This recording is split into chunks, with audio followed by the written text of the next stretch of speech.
सरेआम हो रहे युद्ध की ये बेहद भयावह तस्वीर है। आखिर क्यों ये लोग एक दूसरे पर आग के इन बमों से हमला कर रहे हैं, हम ये आपको बताएंगे। लेकिन पहले हम आपको बताते हैं कि ये नजारा आखिर है कहां का। दिवाली के ठीक अगले दिन इंदौर के पास ये नजारा दिखा। सैकड़ों लोगों के बीच अचानक ही शुरू हुआ ये अग्नि युद्ध। युद्ध में लड़ने वाले इन योद्धाओं के एक हाथ में ढाल है और दूसरे में आग का गोला।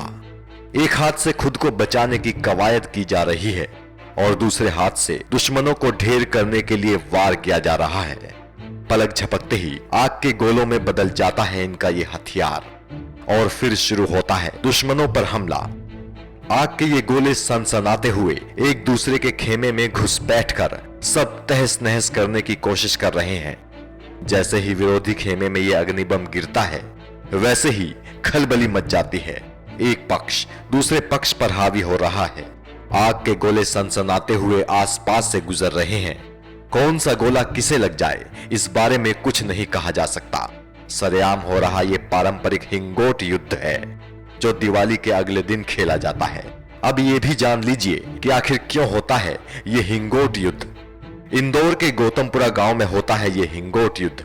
हर साल गोवर्धन पूजा के दिन यह पारंपरिक खेल होता है। हिंगोट युद्ध में कलंगी और तुर्रा नाम की दो टीमें आमने सामने होती हैं। दोनों टीमें एक दूसरे पर बारूद भरे हिंगोट नाम के हथियार से हमला करती हैं। ये लड़ाई गौतमपुरा और रुणजी गांव के लोगों के बीच होता है।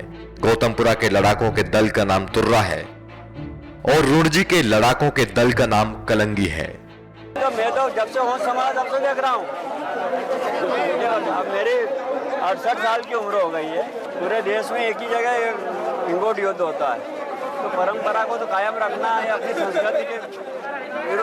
परंपरा के नाम पर होने वाले इन खतरनाक खेलों के बारे में अब क्या कहा जाए, क्योंकि कई बार ऐसे खेलों में लोग बुरी तरह से घायल भी हो जाते हैं। तो क्या अब ऐसी प्रथाओं पर रोक नहीं लगनी चाहिए? एनएमएफ न्यूज की रिपोर्ट।